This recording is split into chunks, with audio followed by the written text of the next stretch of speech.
بسم اللہ الرحمن الرحیم۔ اشفاق احمد بھارت کے شہر ہوشیار پور کے ایک چھوٹے سے گاؤں خان پور میں ڈاکٹر محمد خان پٹھان کے گھر 22 اگست 1925 کو بروز پیر پیدا ہوئے۔ اشفاق احمد کی پیدائش کے بعد ان کے والد ڈاکٹر محمد خان کا تبادلہ خان پور سے فیروز پور ہو گیا۔ اشفاق احمد نے اپنی علمی زندگی کا آغاز اسی گاؤں فیروز پور سے کیا اور وہیں کے ایک قصبہ مکستر سے میٹرک کا امتحان پاس کیا۔ بقول حمید، اشفاق احمد کا حویلی نما آبائی مکان محلہ حضرت داری پتی میں واقع تھا۔ اس کے ایک منزلہ مکان کے سامنے ایک باڑہ تھا جس میں گھوڑے، بھینس اور دوسرے جانور بندھے رہتے تھے۔ اسی قصبے مکستر میں اسکول میں اشفاق احمد نے 1943 میں میٹرک کا امتحان پاس کیا۔ اشفاق احمد نے FA کا امتحان بھی اسی قصبہ فیروز پور کے ایک کالج رام سکھ داس سے پاس کیا۔ اس کے علاوہ BA کا امتحان امتیازی نمبروں کے ساتھ فیروز کالج سے پاس کیا۔ قیام پاکستان کے بعد اشفاق احمد اپنے خاندان کے ہمراہ فیروز پور بھارت سے ہجرت کر کے پاکستان آ گئے۔ پاکستان آنے کے بعد اشفاق احمد نے گورنمنٹ کالج لاہور کے شعبہ اردو میں داخلہ لیا، جہاں کل 6 طلبہ و طالبات زیر تعلیم تھے۔ کالج میں انگریزی کے اساتذہ اردو پڑھایا کرتے تھے، کتابیں بھی انگریزی میں تھیں، جبکہ اس وقت کے معروف اساتذہ پروفیسر سراج الدین، خواجہ منظور حسین، آفتاب احمد اور فاضل مقبول بیگ بدخشانی گورنمنٹ کالج سے وابستہ تھے، اور یہ سب اشفاق احمد کے استاد رہے۔ اس زمانے میں بانو قدسیہ نے بھی MA اردو میں داخلہ لیا۔ جب بانو قدسیہ نے پہلے سال پہلی پوزیشن حاصل کی تو اشفاق احمد کے لیے مقابلے کا ایک خوشگوار ماحول پیدا ہوا۔ انہوں نے بھی پڑھائی پر توجہ مرکوز کر لی، جس کا نتیجہ یہ نکلا کہ رواں سال کے آخر میں اشفاق احمد اول نمبر پر رہے، جبکہ بانو قدسیہ نے دوسری پوزیشن حاصل کی۔ یہ وہ دور تھا جب اورینٹل کالج پنجاب یونیورسٹی میں اردو کی کلاسیں ابھی شروع نہیں ہوئی تھیں۔ جن دنوں اشفاق احمد گورنمنٹ کالج لاہور میں MA اردو کے طالب علم تھے، بانو قدسیہ ان کی ہم جماعت تھیں۔ ذہنی ہم آہنگی دونوں کو اس قدر قریب لے آئی کہ دونوں نے شادی کا فیصلہ کیا۔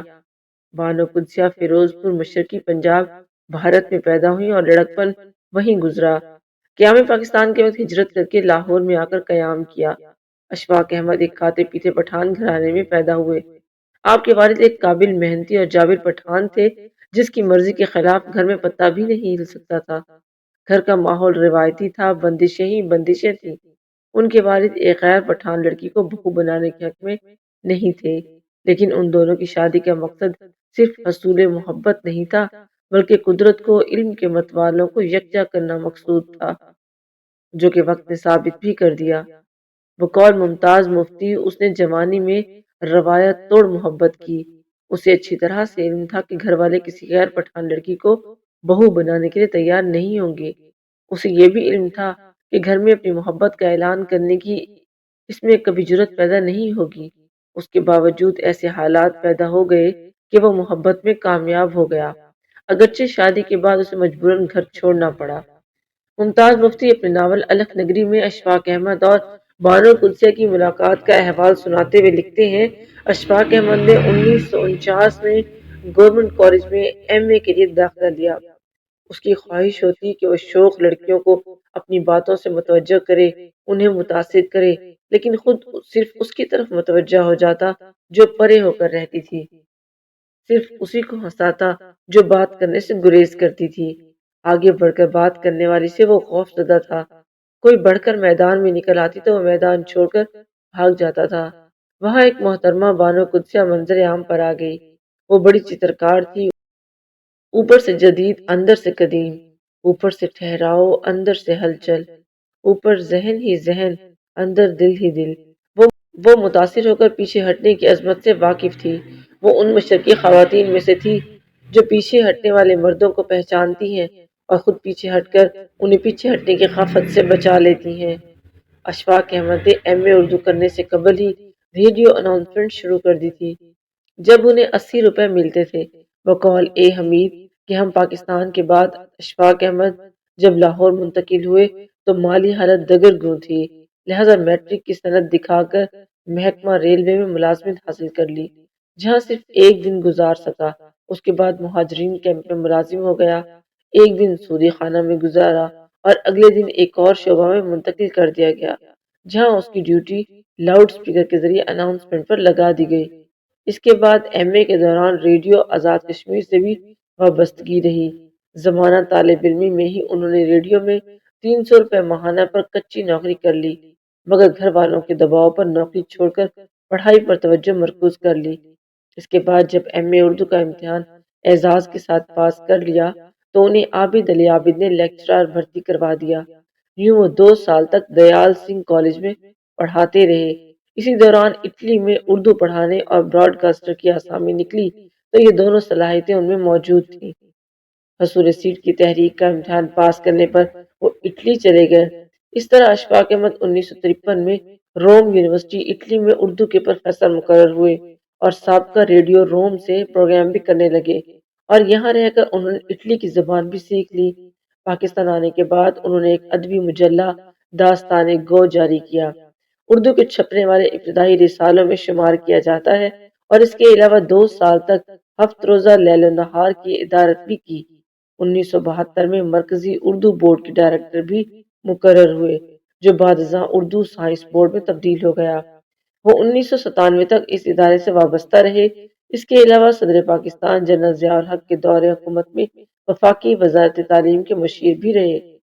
تاریخ کے اوراق دہرائے جائیں تو یقیناً ریڈیو پاکستان کے حوالے سے اشفاق احمد کا نام الگ اہمیت کا حامل ہے۔ ریڈیو پاکستان کے لیے اشفاق احمد کی خدمات بیش قیمت ہے۔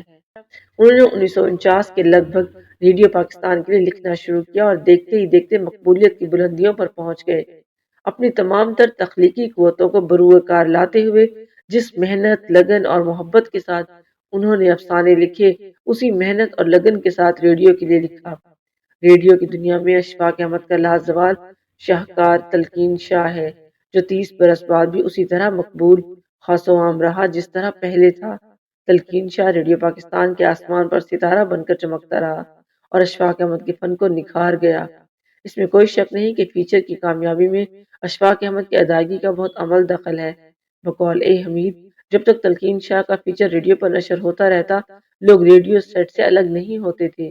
آج بھی جب ریڈیو پاکستان کے کسی اسٹیشن سے یہ فیچر نشر ہوتا ہے تو اس کی تازگی اور شادابی روز اول کی طرح قائم و دائم رہتی ہے۔ اشفاق احمد نے باقاعدہ طور پر تلقین شاہ 1954 کا ہفتہ وار پروگرام شروع کیا۔ یہ پروگرام 2 کرداروں تلقین شاہ اور ہدایت پر مشتمل تھا۔ یہ ایک اوریجنل ادیب اور تخلیقی صلاحیتوں کے مالک افسانہ نگار کی کامیابی تھی۔ اس فیچر میں اشفاق احمد کی باریک بین نظر، اپنے معاشرے کے کرداروں کے روزمرہ معمولات کا گہرا مشاہدہ اور اس کی ہمدردی بھرا طنز عروج پر ہے۔ اشفاق احمد تلقین شاہ میں جو کردار تخلیق کیے وہ ہمارے معاشرے کے سچے کردار ہیں۔ تلقین شاہ کا فیچر سنتے ہوئے اور اس کے کرداروں کو بولتے ہوئے سن کر ہمیں احساس ہوتا ہے کہ ہم اپنے آپ کو مختلف کرداروں کے روپ میں دیکھ رہے ہیں۔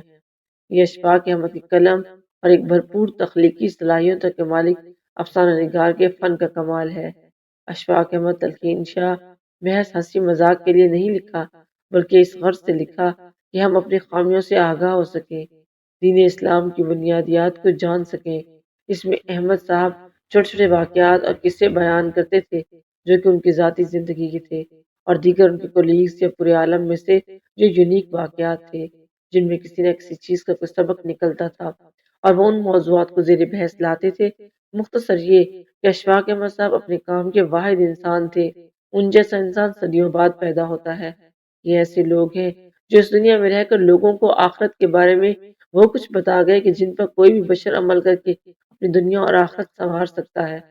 دین اسلام اور ادبی لحاظ سے ان دونوں میاں بیوی کی خدمات ہمیشہ سنہری حروف میں لکھی جائیں گی۔ دعا ہے کہ اللہ ان پر اپنا